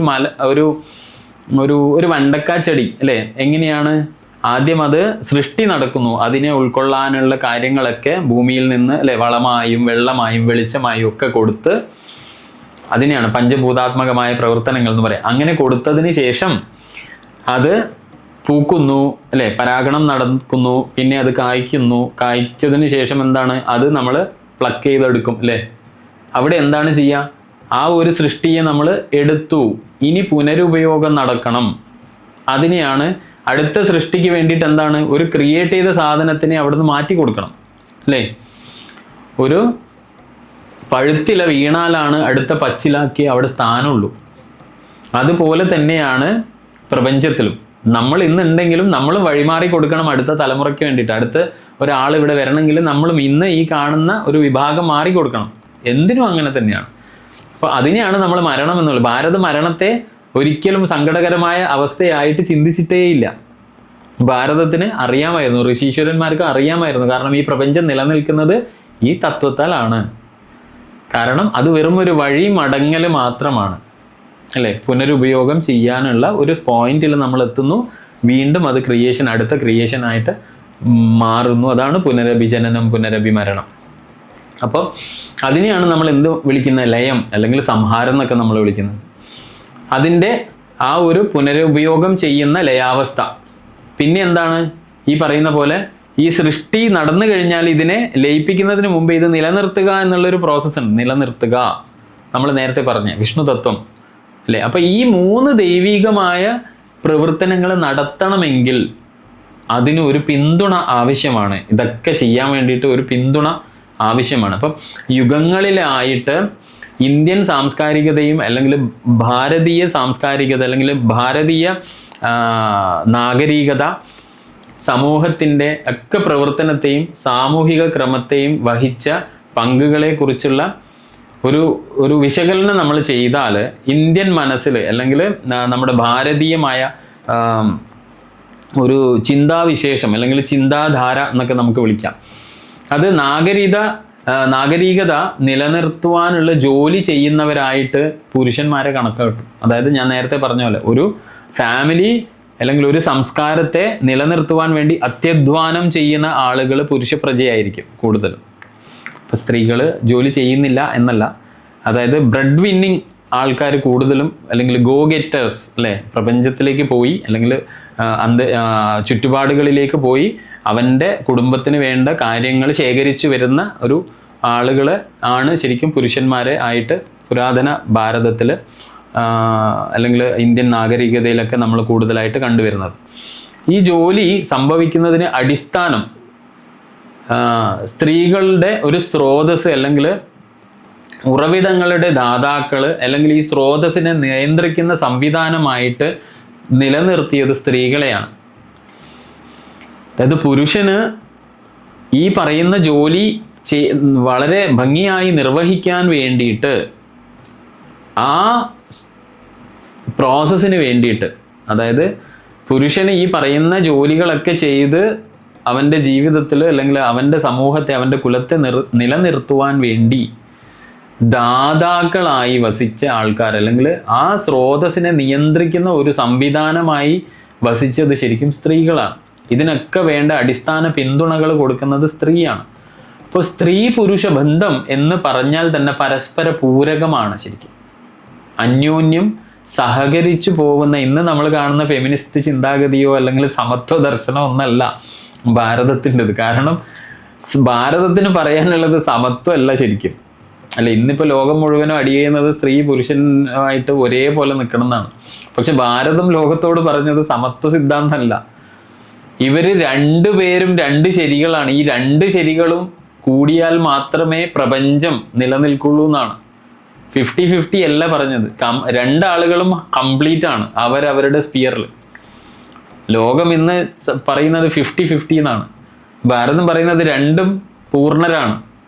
അവരവരുടെ മണ്ഡലങ്ങളിൽ അവർ പൂർണ്ണരാണ്. അവർക്ക് ഇനി അതിൽ സമത്വമല്ല അവർക്ക് വേണ്ടത്, പരസ്പര പൂരകത്വമാണ്. ഇവർ രണ്ടും തമ്മിൽ ചേർന്ന് നിൽക്കലാണ് ആവശ്യം. അപ്പോൾ അതിനാൽ പ്രപഞ്ചത്തിൻ്റെ ഈ പ്രധാന തത്വങ്ങൾ, 3 പ്രധാന തത്വങ്ങൾ അല്ലെങ്കിൽ പ്രവർത്തനങ്ങൾക്ക് പൂരകമായ വശങ്ങൾ വിവരിക്കാൻ വേണ്ടിയിട്ട് ഭാരതം ലോകത്തോട് പറഞ്ഞത് ഈ സ്ത്രൈണപരമായ ദേവതാശക്തിയെ കുറിച്ചിട്ടാണ്. അതാണ് ദേവീ തത്വം എന്ന് നമ്മൾ പറയുന്നത്. അത് നമ്മൾ നോക്കുന്ന സമയത്ത് നമ്മൾക്ക് ആദ്യം കാണാൻ വേണ്ടി സാധിക്കുന്നത് ബ്രഹ്മാവിൻ്റെ സ്ത്രൈണ ചൈതന്യമായ സരസ്വതിയെയാണ്. അതായത് നമ്മൾ പറഞ്ഞല്ലേ, ബ്രഹ്മാവ് സൃഷ്ടിപരമായതാണ്. വികസിക്കുവാൻ വേണ്ടി ആ വികസനത്തെ, സൃഷ്ടി അല്ലെ, പ്രപഞ്ചം എന്ന് പറഞ്ഞാൽ വികസിച്ചു കൊണ്ടിരിക്കുന്നതാണല്ലോ, സൃഷ്ടികൾ ഇങ്ങനെ സംഭവിച്ചു കൊണ്ടേയിരിക്കും. അപ്പൊ ഈ വികസനത്തെ ഉൾക്കൊള്ളുന്ന ആ ആകാശതത്വം, അതാണ് ബ്രഹ്മാവ്. അപ്പൊ ഇത് ആ ഒരു ബ്രഹ്മാവിൻ്റെ സവിശേഷതയാണ്. അപ്പൊ ഈ വികസനത്തെ അല്ലെങ്കിൽ ഈ സൃഷ്ടിപരമായ ചൈതന്യത്തെ പിന്തുടരുന്നത് അല്ലെങ്കിൽ അതിന് വേണ്ട പിന്തുണ കൊടുക്കുന്നത് ആരാണ്? അതാണ് സരസ്വതീ ദേവിയായി ചിത്രീകരിച്ചിട്ടുള്ളത്. സരസ് എന്നാൽ നമുക്കറിയാം എന്താ, ജലസംഭരണി, റിസർവോയർ, തടാകം, കൃപ എന്നൊക്കെ പറയും. അതിനാൽ നമുക്കറിയാം അരയന്നത്തിൻ്റെ പേര് എന്താ, സരസ്വതിയുടെ ചിത്രീകരണം നോക്കിയാൽ അതിൽ അരയന്നുണ്ടാവും. കാരണം എന്നും സരസിൽ വസിക്കുന്ന ഒരു ജലപക്ഷി എന്ന നിലയിലാണ് ആ ചിത്രീകരണത്തിൽ, സരസ്വതിയുടെ ചിത്രീകരണത്തിൽ അരയന്നത്തിൻ്റെ വരവ്. അപ്പോൾ ഈ ആകാശതത്വം എന്ന ആ ജലസംഭരണിയുടെ മാധ്യമമായി പ്രവർത്തിക്കുന്ന ആള് സരസ്വതി. പ്രപഞ്ചത്തിനെ കുറിച്ചുള്ള അറിവ് ഉൾക്കൊള്ളുന്ന വിവിധ തരം ഊർജ തരംഗങ്ങൾ, അതായത് ശാരീരികമായതും സൂക്ഷ്മവുമായ ചിന്തകൾ എന്നിവയെ ഉൾക്കൊള്ളുന്ന ഒരു തത്വമാണ് എന്തെന്ന്, സരസ്വതി. നമുക്കറിയാം എന്ത് ക്രിയേഷൻ നടത്തണമെങ്കിലും, സൃഷ്ടി നടത്തണമെങ്കിലും, സംഭവിക്കണമെങ്കിലും നമ്മൾക്ക് അതിനെക്കുറിച്ചിട്ടുള്ള അറിവ് ആവശ്യമാണ്. ആ അറിവ്, അതിനെയാണ് സരസ്വതി എന്ന് വിളിക്കുന്നത്. എന്ത് ക്രിയേഷൻ ആയിക്കോട്ടെ, നിങ്ങൾ ഒരു എന്താ പറയുക, ഒരു കൃഷി ചെയ്യുന്നതിന് പോലും, കൃഷി ചെയ്യാൻ നമ്മൾക്ക് സ്ഥലമുണ്ട്, കാളയുണ്ട്, നിലമുഴാൻ ഒക്കെ ഉണ്ടെങ്കിലും ഇത് എങ്ങനെയാണ് ഇത് സംഭവ്യമാക്കുക എന്ന അറിവ് അവിടെ പ്രധാനമാണ്. സൃഷ്ടി സംഭവിക്കണമെങ്കിൽ അറിവ് അത്യന്താപേക്ഷിതമാണ്. ആ അത്യന്താപേക്ഷിതമായ അറിവിനെ നമ്മൾ ഭാരതം ലോകത്തോട് വിളിച്ചു പറഞ്ഞ പേരാണ് സരസ്വതി. ആ ഒഴുക്കിനെ, ഈ വികസിക്കുന്ന ആ ഒഴുക്കുണ്ടല്ലോ, അതാണ് സൃഷ്ടി. ലോകം എന്ന് പറഞ്ഞാൽ സദാ എന്താണ്, നമ്മളൊരു പ്രോഗ്രഷനിലാണ്. നിങ്ങളും ഞാനും പോലും എന്താണ്, അനുദിനം നമ്മുടെ ഉള്ളിൽ ലക്ഷക്കണക്കിന് കോടിക്കണക്കിന് കോശങ്ങൾ സംഹരിച്ചു പോവുകയാണ്. അനുദിനം പുതിയ കോശങ്ങൾ ഉണ്ടായിക്കൊണ്ടേയിരിക്കുകയാണ്. അതുകൊണ്ടാണ് എപ്പോഴും പറയാറുണ്ട്, എന്താണ്, എൻ്റെ പേര്, എൻ്റെ അസ്തിത്വത്തിന് നൽകിയ പേര് ഒരിക്കലും എൻ്റെ ശരീരത്തിന് ഉൾക്കൊള്ളാൻ പറ്റുന്ന പേരല്ല. കാരണം എന്താണ്, അന്ന് എനിക്ക് പേരിടുമ്പോൾ എൻ്റെ ശരീരത്തിൽ ഉണ്ടായ ടിഷ്യൂസ് ഒന്നും ഇന്ന് എൻ്റെ ശരീരത്തിലില്ല. അവയൊക്കെ നശിച്ച് സംഹരിച്ചു പോയി പുതിയ ടിഷ്യൂ ആണ് നിങ്ങളിപ്പോൾ കാണുന്ന ഞാൻ. അപ്പോൾ ഈ ടിഷ്യൂവിനെയാണോ അന്ന് പേര് വിളിച്ചത്, അല്ലെങ്കിൽ ഈ ബോഡിയെയാണോ അന്ന് പേര് വിളിച്ചത് എന്ന് ചോദിച്ചാൽ അല്ല, ഉറപ്പാണ്. അപ്പോൾ നമ്മൾ ഈ ഒരു പ്രോസസ്സിൽ ആണ് എല്ലാം, ലോകത്തെല്ലാം ഈ പ്രപഞ്ചം സദാ ഇങ്ങനെ വികസിച്ചു കൊണ്ടൊരു പ്രോഗ്രഷനിലേക്ക് പോയിക്കൊണ്ടിരിക്കുകയാണ്. ശാസ്ത്രം പറയുന്നുണ്ടല്ലേ, ആധുനിക ശാസ്ത്രം ഇന്നത് ശരിയാണെന്ന് പറയുമ്പോൾ ഇതിനു മുമ്പേ നമ്മൾ ഋഷീശ്വരന്മാരത് പറഞ്ഞു കഴിഞ്ഞു. അപ്പോൾ ഇങ്ങനെ വികസിക്കുന്ന ആ ആകാശ തത്വത്തിന് ആവശ്യമായിട്ടുള്ള, വികസനത്തിന് ആവശ്യമായിട്ടുള്ള അറിവ്, ആ തത്വത്തെയാണ് സരസ്വതി എന്ന് നമ്മൾ വിളിക്കുന്നത്. ഇനി ഇതേ തത്വമാണ് ശിവനെ എടുത്തു നോക്കിയാലും. ശിവൻ എന്ന പുരുഷപരമായ ചൈതന്യത്തെ, തത്വത്തിന്, അതിൻ്റെ പരിപൂരകമായ സ്ത്രൈണ തത്വത്തെ എടുത്തു നോക്കിയാൽ അവിടെ നമ്മൾക്ക് ശക്തിയെ കാണാൻ പറ്റും. ആദിപരാശക്തി എന്നൊക്കെ നമ്മൾ വിളിക്കുന്നില്ലേ. ശിവതത്വം എന്താണ്? ശിവതത്വം ചിത്രീകരിക്കുന്നത് ആവിർഭാവത്തിൻ്റെതാണ് അല്ലേ. ആവിർഭാവം എന്ന് പറഞ്ഞാൽ അവതാരങ്ങളുടെ, പ്രകടമാകുന്നതിൻ്റെ, പുനരുൽപാദിക്കുന്നതിന് ആവശ്യമായിട്ടുള്ള പ്രവർത്തനത്തിനുള്ള ഊർജ ചൈതന്യത്തിനെയാണ് നമ്മൾ എന്ത് വിളിക്കുന്നത്? ശിവൻ എന്ന് വിളിക്കുന്നത്. ശിവൻ എന്ന് പറഞ്ഞാൽ പ്രകടമാകാൻ വേണ്ടി തയ്യാറാവുന്ന, പ്രകടമാകുന്നത്, അതുപോലെ തന്നെ പ്രകടമായതിനെ സംഹരിച്ച് പുനരുൽപാദനത്തിന് വേണ്ടി തയ്യാറാവുന്നത്. ഈ പ്രവർത്തനത്തിന് ഊർജം ഉണ്ടായിരിക്കണം അല്ലെ. ഈ പ്രോസസ്സിന് ഒന്നുള്ളതിനെ ഹരിക്കാനും പുതിയത് പ്രകടമാക്കാനും നമ്മൾക്ക് ഒരു ഊർജം ഉണ്ടായിരിക്കണം. അത് ശിവന്റെ സ്ത്രീ ചൈതന്യമായ, അല്ലെങ്കിൽ ശിവന്റെ സ്ത്രൈണപരമായ ദിവ്യത്വമായ പത്നിയാണ് ആര്? ശക്തി. ഇപ്പൊ ദ്രവ്യവും ഊർജവും പരസ്പരം പൂരകമാണെന്ന് കാണിക്കാൻ വേണ്ടിയിട്ട്, ദ്രവ്യം എന്ന് പറഞ്ഞാൽ മാറ്റർ, ഊർജം എന്ന് പറഞ്ഞാൽ എനർജി. അപ്പൊ മാറ്റർ ആൻഡ് എനർജി ഇത് രണ്ടും ഉണ്ടെങ്കിലാണ് എന്ത് സംഭവിക്കുക? പ്രകൃതിയിൽ അസ്തിത്വങ്ങൾ ഉണ്ടാവുക, പ്രകടമാവുക. എന്ത് അസ്തിത്വം പ്രകടമാവണമെങ്കിൽ നമ്മൾക്ക് എന്ത് വേണം? ഊർജം ആവശ്യമാണ്. ഈ ഊർജത്തിനെ ഭാരതം വിളിച്ച പേരാണ് എന്ത്? ശക്തി. ശിവശക്തി എന്ന് പറഞ്ഞാൽ മാറ്റർ ആൻഡ് എനർജി. നോക്കൂ, ശാസ്ത്രത്തിന്റെ ഭാഷയും നമ്മുടെ ഭാഷയും തമ്മിൽ ചെറിയ വ്യത്യാസം ഉണ്ടെന്നേ ഉള്ളൂ. നമ്മൾ പറഞ്ഞ ആശയം തന്നെയാണ് ഇന്ന് ലോകം ശാസ്ത്രത്തിന്റെ ഡെഫിനിഷനിലൂടെ അറിയുന്നത്. അപ്പം ഇന്ന് ശാസ്ത്രം അതിന് ഉപയോഗിക്കുന്നത് സഫിസ്റ്റിക്കേറ്റഡ്, സങ്കീർണമായ ടെക്നോളജി, സങ്കീർണമായ ഉപകരണങ്ങൾ, പ്രകൃതിക്ക് തന്നെ നാശം വരുത്തുന്ന ഒരുപാട് കാര്യങ്ങളിലൂടെയാണ് ഇതൊക്കെ ശാസ്ത്രം ചെയ്തെടുക്കുന്നത് അല്ലേ. നമുക്കറിയാം, ഇപ്പം സ്പേസിൽ ഇത്രയും റോക്കറ്റ്സ് ഒക്കെ അയച്ചിട്ട് ആണ് ഈ ഓരോ തത്വങ്ങളും ശരി എന്ന് ലോകത്തോട് ആര് വിളിച്ചു പറയുന്നത്? ശാസ്ത്ര സമൂഹം. നമ്മൾക്ക് തന്നെ അറിയാം, ബഹിരാകാശം സാറ്റലൈറ്റ് വേസ്റ്റ് കൊണ്ട് നിറഞ്ഞിരിക്കുകയാണെന്നുള്ളത്. പക്ഷെ ഇതൊന്നും ഇല്ലാതെ ലോകത്തിന് ഈ തത്വം എത്രയോ കാലം മുമ്പേ കൊടുത്ത ആളുകളാണ് നമ്മുടെ ഋഷീശ്വരന്മാർ. പക്ഷെ നിർഭാഗ്യവശാൽ നമ്മൾ ഇന്നും ആ വിദ്യയിൽ നിന്ന് അകന്നിട്ടാണ് ജീവിക്കുന്നത്. നമ്മൾ ഇന്നും സയൻസിന്റെ ഇന്റർപ്രിട്ടേഷൻസിന് വേണ്ടിയിട്ട് വെയിറ്റ് ചെയ്തുകൊണ്ടിരിക്കുകയാണ്. എന്നാലേ നമ്മൾക്ക് ശിവനെ അംഗീകരിക്കാൻ പറ്റൂ. ബ്രഹ്മാവിനെ അംഗീകരിക്കണമെങ്കിൽ ശാസ്ത്രത്തിന്റെ ഡെഫിനേഷൻ അറിഞ്ഞാൽ മാത്രമേ ചെയ്യൂ എന്ന് പറഞ്ഞ് എന്താ പറയുക, ഒരു ആവശ്യമില്ലാത്ത ഒരു കടുംപിടുത്തം, ഒരു പിടിവാശിന്റെ പുറത്താണ് ഇന്നത്തെ ആധുനിക ഭാരത സമൂഹം സഞ്ചരിച്ചു കൊണ്ടിരിക്കുന്നത്.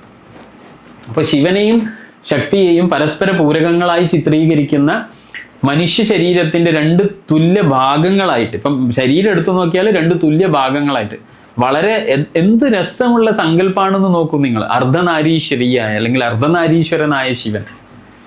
പ്രകൃതിയിൽ നോക്കിയാലും ഈ അർദ്ധനാരീശ്വരത്വം കാണാം. കാരണം അവിടെയും ഈ പറയുന്ന പോലെ മാറ്റർ ആൻഡ് എനർജി ഇത് രണ്ടും ഒരു അസ്തിത്വത്തിന്റെ രണ്ട് ഭാഗങ്ങളാണ്, തുല്യതയുള്ള ഭാഗങ്ങളാണ്. അതിനെ ഭാരതം എന്ത് ചെയ്തു? മനോഹരമായ ഒരു മനുഷ്യരൂപത്തിൽ ചിത്രീകരിച്ചു. അതിനെ എന്ത് വിളിച്ചു? അർദ്ധനാരീശ്വരൻ. എന്നാൽ ഈ സങ്കല്പം നോക്കിയിട്ട് ഇതൊന്നും പഠിക്കാതെ, തത്വം പഠിക്കാതെ കുറേ ആളുകൾ പുരോഗമനവാദികൾ എന്ന് വിളിക്കുന്ന ആളുകളാണ് ഓരോ ചിത്രം നോക്കിയിട്ട് ഗണപതി മിത്താണ്, അർദ്ധനാരീശ്വരൻ എന്ന് പറഞ്ഞാൽ ഇത് സംഭവിക്കാത്തതാണ്, എങ്ങനെയാണ് ഒരു മനുഷ്യനിൽ എന്താ പറയാ പകുതി ആണും പകുതി പെണ്ണും ഉണ്ടാവുക എന്നൊക്കെ പറയും. ഇത് നോക്കൂ, എന്ത് മണ്ടത്തരാണെന്ന് നോക്കൂ. ഇതിന്റെ തത്വം പഠിച്ചിട്ടാണ് നിങ്ങൾ പറയുന്നതെങ്കിൽ എന്ത് മനോഹരമായിരിക്കും. ഭാരതം ലോകത്തിന് വെച്ചിട്ടുള്ള ആ തത്വം, ഭാരതീയമായ ചിന്താഗതികൾ എത്ര പവിത്രമാണെന്ന് നിങ്ങൾ ആലോചിച്ച് നോക്കൂ. ഇനി ഇത് തന്നെ നമ്മൾക്ക് വിഷ്ണുവിൻ്റെ തത്വം എടുത്തു നോക്കിയാലും മനസ്സിലാവും. വിഷ്ണുവിൻ്റെ തത്വം എടുത്തു നോക്കിയാൽ നമ്മൾക്ക് അവിടെ സാക്ഷാൽ മഹാലക്ഷ്മിയെ കാണാം, അല്ലേ? നമ്മളെല്ലാവരും പിന്നാലെ ഓടുന്ന ആ തത്വമാണ് മഹാലക്ഷ്മി, അല്ലേ? ഇന്ന് ആളുകളൊക്കെ മഹാലക്ഷ്മി പൂജ പഠിക്കാനുള്ള തിരക്കിലാണ്. അപ്പോൾ എന്താണ് ശരിക്കും മഹാലക്ഷ്മി?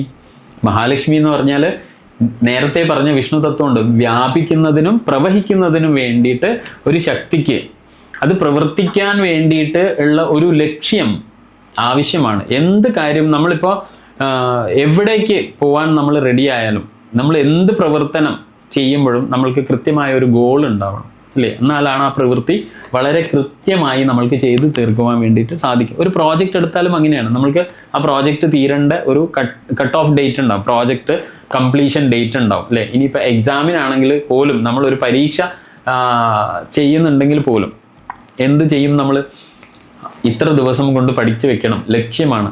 ഇനിയിപ്പോൾ നിങ്ങൾ ഭക്ഷണം ഉണ്ടാക്കുന്നുണ്ടെങ്കിൽ തന്നെ അടുക്കളയിൽ നിങ്ങൾ പ്രയോഗിക്കുന്ന കർമ്മം ആയാൽ പോലും നമ്മൾക്ക് എന്താണ്, ഇത്ര മിനിറ്റ് കൊണ്ട് ഈ ഭക്ഷണം ഉണ്ടാവണം. എന്താണ് അവിടെയൊക്കെ? അത് ലക്ഷ്യമാണ്. അത്തരമൊരു ലക്ഷ്യമാണ് ശരിക്കും വിഷ്ണുവിൻ്റെ പത്നിയായ സ്ത്രീ ചൈതന്യം ലക്ഷ്മി എന്ന് പറഞ്ഞ് ചിത്രീകരിക്കുന്നത്.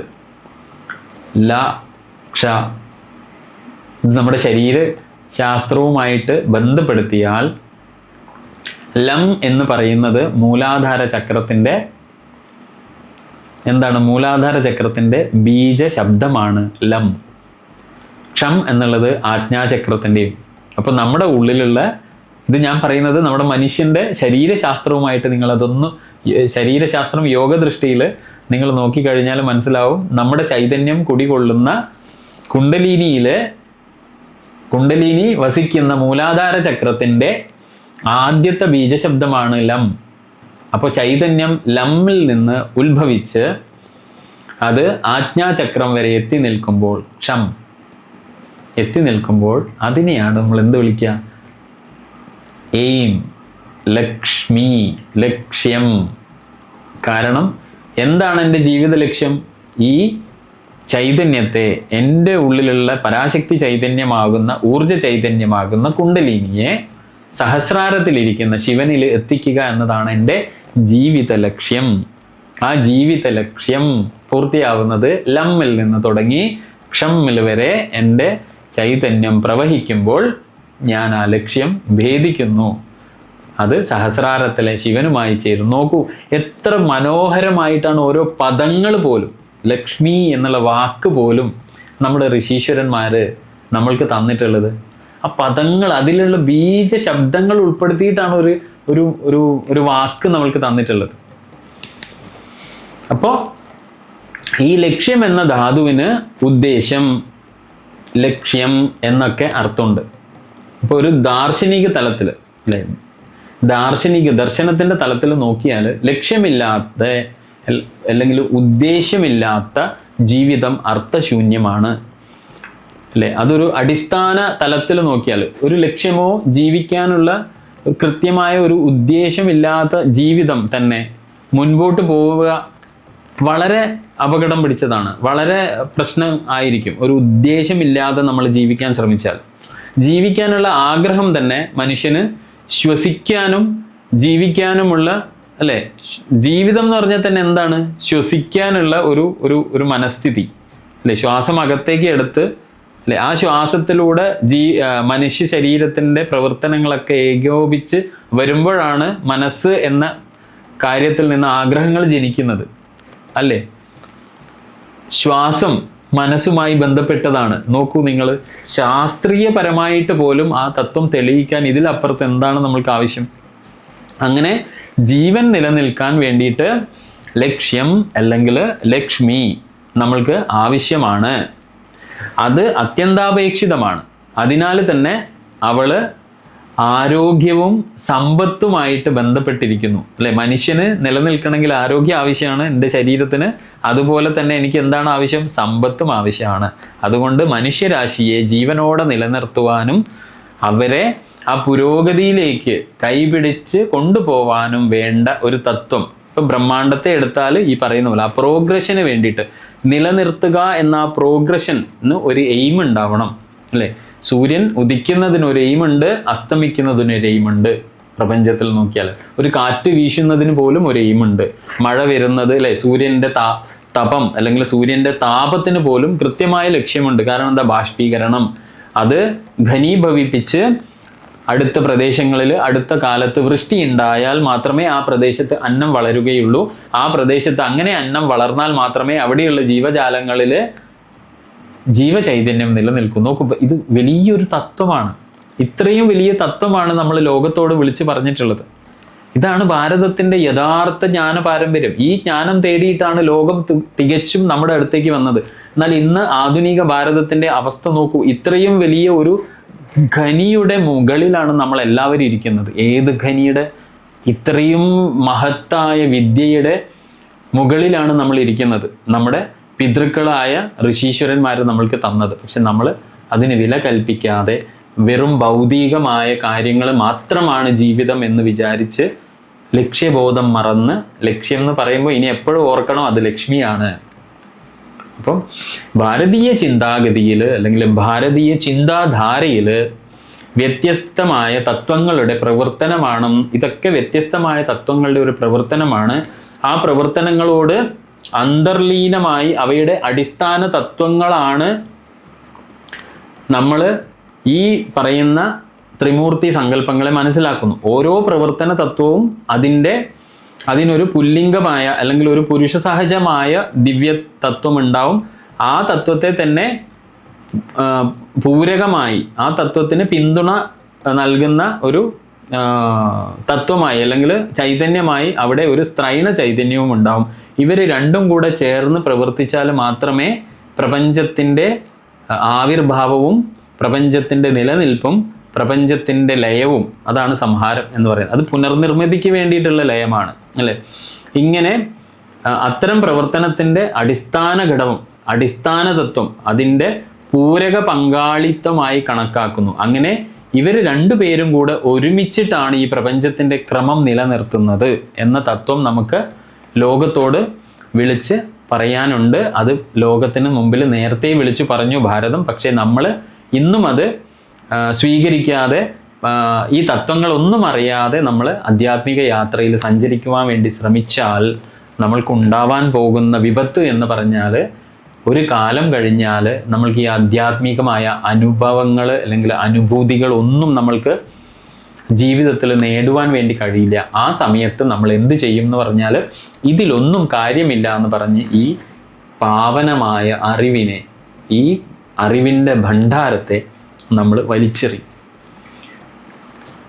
അപ്പം നമുക്ക് നിർത്തുവാൻ വേണ്ടി ശ്രമിക്കും അല്ലെങ്കിൽ സമ്മറൈസ് ചെയ്യാൻ ശ്രമിക്കുമ്പോൾ നമ്മൾക്ക് മനസ്സിലാക്കേണ്ട, അല്ലെങ്കിൽ നമ്മൾ മനസ്സിലാക്കേണ്ട കാര്യം, സൃഷ്ടാവായ സൃഷ്ടിശക്തിയായ ബ്രഹ്മാവിന് സരസ്വതിയുടെ അറിവ്, ജ്ഞാനം ആവശ്യമാണ്. സംരക്ഷകനായ വിഷ്ണുവിന്, വിഷ്ണു തത്വത്തിന് ലക്ഷ്മിയുടെ ലക്ഷ്യം അല്ലെങ്കിൽ സമ്പത്ത് ആവശ്യം. എന്തിനും നിലനിർത്താൻ നമുക്ക് സമ്പത്ത് ആവശ്യമല്ലേ. ഞാൻ നേരത്തെ പറഞ്ഞ പോലെ ഒരു ഫാമിലി നിലനിൽക്കണമെങ്കിൽ അവർക്ക് സമ്പത്ത് ആവശ്യമാണ്. ഏത് കാര്യം നിലനിർത്തണമെങ്കിലും നമുക്ക് എന്താണ്, ആദ്യം ഒരു ലക്ഷ്യം ഉണ്ടാവണം. ഈ ലക്ഷ്യത്തെ പൂർത്തീകരിക്കാൻ വേണ്ടിയിട്ട് നമ്മൾക്ക് സമ്പത്ത് ആവശ്യമാണ് അല്ലേ. അതുപോലെ തന്നെ ഇതൊക്കെ പുനർജനിപ്പിക്കുന്നവനായ ശിവൻ ലയിപ്പിച്ച് വീണ്ടും പ്രകടമാക്കുന്ന ശിവതത്വത്തിന് ശക്തി എന്ന പ്രവർത്തന ശേഷി ആവശ്യമാണ്. അപ്പം നമ്മൾ ഈ 3 തത്വങ്ങൾ നോക്കുമ്പോൾ, അല്ലെങ്കിൽ ഈ 3 ദേവീദേവന്മാരെ നോക്കുമ്പോഴും ഇനി നിങ്ങൾ മനസ്സിലാക്കേണ്ടത് ഈ രൂപത്തിലാണ്. ബ്രഹ്മാവ് എന്ന സൃഷ്ടിശക്തിക്ക് സൃഷ്ടി നടത്തുവാൻ വേണ്ടി അറിവാകുന്ന സരസ്വതിയെ ആവശ്യമാണ്. എല്ലാത്തിനെയും നിലനിർത്തുന്ന തത്വമായ വിഷ്ണുവിന് ലക്ഷ്മിയാകുന്ന ലക്ഷ്യവും സമ്പത്തും ആവശ്യമാണ്. പുനർജനിപ്പിക്കുന്നവനായ ശിവന് ആ പ്രവൃത്തി നിർവഹിക്കാൻ പ്രവർത്തനശേഷിയാകുന്ന ശക്തി ആവശ്യമാണ്. ഈ 3 തത്വങ്ങളും നമ്മൾ ത്രിമൂർത്തികൾ എന്ന് പറയുന്ന സമയത്ത് നമ്മൾ മനസ്സിലാക്കേണ്ടത്, നമ്മുടെ അടുത്ത തലമുറയ്ക്ക് നമ്മൾ പറഞ്ഞു കൊടുക്കേണ്ടതും ഈ ഒരു തത്വമാണ്. അപ്പം ഇത്രയും പറഞ്ഞുകൊണ്ട് നമ്മൾ ഇന്നത്തെ ക്ലാസ് നമ്മളിവിടെ അവസാനിപ്പിക്കുകയാണ്. ഇന്ന് നമ്മൾ അയ്യപ്പനെ കുറിച്ച് കൂടുതലൊന്നും പറഞ്ഞിട്ടില്ല. കാരണം അയ്യപ്പനെ കുറിച്ച് പറയുന്ന വഴിയിലാണ് ഈ തത്വം. കാരണം ഇതിന് കുറച്ചുകൂടി അധികം സമയം സ്പെൻഡ് ചെയ്യുന്നത് എന്തുകൊണ്ടാണെന്ന് പറഞ്ഞാൽ, ഭാരതീയർക്ക് ഏറ്റവും വലിയ പ്രശ്നം എന്താണെന്ന് പറഞ്ഞാൽ, അവരുടെ ഈശ്വര സങ്കല്പങ്ങളെക്കുറിച്ച് വ്യക്തമായ ഒരു അറിവ് ഇന്നും ഇല്ലാത്തൊരവസ്ഥയിലാണ് ബഹുഭൂരിപക്ഷം വരുന്ന ആളുകളും ജീവിക്കുന്നത്. ആ ഒരു സ്ഥിതിയിൽ മാറ്റം ഉണ്ടാവണം. നമ്മുടെ കുട്ടികൾക്ക് ബ്രഹ്മാവ് ആരാണ്, അല്ലെ? ബ്രഹ്മാവ് അവർ നോക്കുമ്പോൾ 3 തലയും 4 തലയൊക്കെ ഉള്ള ഒരാൾ, ഇതൊക്കെ എന്താണ്, അല്ലേ? അവർ ചോദിക്കും, ഇങ്ങനെയൊന്നുള്ള ആളില്ലല്ലോ ഈ നാട്ടിൽ, പിന്നെ എന്തിനാണ് നിങ്ങൾ ഇങ്ങനെയൊക്കെയുള്ള ദൈവങ്ങളെ ആരാധിക്കുന്നത്? ഈ ദൈവത്തെ ആരെങ്കിലും കണ്ടവരുണ്ടോ എന്നൊക്കെ ചോദിക്കുമ്പോൾ നമ്മൾ വാ പൊളിച്ച് നിൽക്കുന്ന ഒരവസ്ഥയിലാണ് നമ്മൾ ഇന്ന് കാര്യങ്ങൾ ചെന്ന് എത്തി നിൽക്കുന്നത്. അതുപോലെ വിഷ്ണു എന്ന് പറഞ്ഞാൽ പാമ്പിൻ്റെ മുകളിൽ ആർക്കെങ്കിലും കിടക്കാൻ വേണ്ടി സാധിക്കുമോ? ഇനി കിടന്നാൽ തന്നെ ആ പാമ്പ് ചത്തു പോകില്ലേ, അല്ലേ? ഇങ്ങനെയുള്ള ചോദ്യങ്ങളൊക്കെയാണ് നമ്മുടെ കുട്ടികൾക്ക് ചോദിക്കാനുണ്ടാവുക. അവർ കുറ്റം പറഞ്ഞിട്ട് കാര്യമില്ല. ഞാൻ പറഞ്ഞില്ലേ, അവർക്ക് ലഭ്യമായ അറിവുകൾ ഇന്ന് പഴയ കാലമല്ല. അവർക്ക് എല്ലാ അറിവും അവരുടെ കൈത്തുമ്പിലും, മൊബൈൽ എന്ന് പറഞ്ഞ ആ ഡിവൈസ് അതാണ്. അപ്പോൾ ആ സമയത്തൊക്കെ ഇത് എന്താണ് എന്ന് വളരെ വ്യക്തമായി പറഞ്ഞു കൊടുക്കാൻ ഓരോ രക്ഷിതാവിനും സാധിക്കണം. അവിടെയാണ് കാര്യം. ശിവൻ എന്ന് പറഞ്ഞാൽ പാമ്പിനെ കഴുത്തിലിട്ട് നടക്കുന്ന ആൾ, എന്താണ് ഇതൊക്കെ എന്ന് ചോദിച്ചാൽ, അല്ലേ? സദാ ജടയും ഈ പറയുന്ന കാളപ്പുറത്തൊക്കെ സഞ്ചരിക്കുന്നവർ, ഇതൊക്കെ പോസിബിളാണ്. ഇതൊക്കെ ഞാൻ ഏതോ ഒരു സുഹൃത്തുമായിട്ടുള്ള സംഭാഷണത്തിൽ പറഞ്ഞു, വൈഷ്ണവ കൾട്ടിൽ ശിവനെ കുറിച്ച് പഠിപ്പിക്കുന്നത് ശിവൻ ഡീമൺ ആണ് എന്ന് അതായത് അസുരനാണ്, പിശാചാണ് ശിവൻ എന്നൊക്കെ പറഞ്ഞ് പഠിപ്പിക്കുന്നുണ്ട് അത്രേ ഇന്നത്തെ കാലത്ത്. ഒന്ന് ആലോചിച്ച് നോക്കൂ നിങ്ങൾ.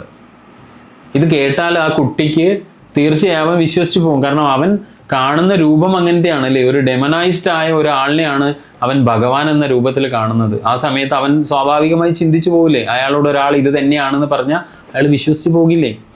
ആ സമയത്ത് അയാൾക്ക് ഉള്ളിൽ ബോധ്യം ഉണ്ടാവണ്ടേ, ഇത് ആ പറയുന്ന ആൾ മണ്ടനാണ്, കാരണം ഇതൊരു തത്വമാണ്, ആ തത്വത്തിനെ ജസ്റ്റ് വിഷ്വലൈസ് ചെയ്തതാണ്, ഇത് പറയാൻ ഉള്ള ഒരു അറിവ് അയാളുടെ ഉള്ളിൽ ഉണ്ടാവണ്ടേ? അയാൾക്ക് ഇത് എവിടുന്ന് പറഞ്ഞു കൊടുക്കും, എവിടുന്ന് കിട്ടും, ആര് പറഞ്ഞു കൊടുക്കും? അപ്പം ഈ അടിസ്ഥാന തത്വങ്ങൾ ഭാരതീയരായ നമ്മൾ ഓരോരുത്തരും എന്ത് തന്നെ പറഞ്ഞാലും ഇത് നമ്മൾ ആദ്യം മനസ്സിലാക്കണം. അതിനുശേഷം തീർച്ചയായും നമ്മുടെ അടുത്ത തലമുറ ഇത് അറിയേണ്ടതാണ്.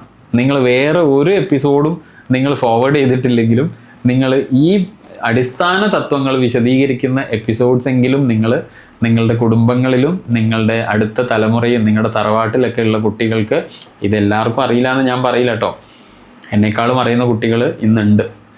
പക്ഷെ അറിയാത്ത ആളുകളുണ്ട് എന്ന് നിങ്ങൾക്ക് തോന്നിയാൽ തീർച്ചയായും നിങ്ങൾ ഇത് അവരിലേക്ക് എത്തിക്കേണ്ടതാണ്. ഇങ്ങനെ വേണം നമ്മൾ നവോത്ഥാനം എന്നൊക്കെ പറഞ്ഞാൽ ഇതാണ്. അല്ലാണ്ട് നമ്മൾ വഴിനീളെ ബാനർ പിടിച്ചിട്ടോ കൊടി പിടിച്ചിട്ടോ ഹിന്ദുക്കൾക്കിടയിൽ നവോത്ഥാനം ഉണ്ടാക്കാനൊന്നും സാധ്യമല്ല. നവോത്ഥാനം ഉണ്ടാവേണ്ടത് ചിന്താമണ്ഡലത്തിൽ നിന്നാണ്. അതിനാവട്ടെ നമ്മുടെ പ്രവർത്തനം. അതുകൊണ്ട് ഇന്ന് തൽക്കാലം നമ്മൾക്ക് ഇവിടെ നിർത്താം. ഇനിയുള്ള ക്ലാസ്സുകളിൽ നമ്മൾ അടിസ്ഥാന തത്വങ്ങൾ മനസ്സിലാക്കേണ്ടത്, കാരണം എന്താണെന്ന് പറഞ്ഞാൽ കലിയുഗവരദനായ അയ്യപ്പൻ എന്താണ്? അയ്യപ്പൻ എന്ന് പറയുമ്പോൾ തന്നെ ഒരുപാട് കോംപ്ലിക്കേഷൻസ് ആണ്, കോംപ്ലക്സസ് ആണ്.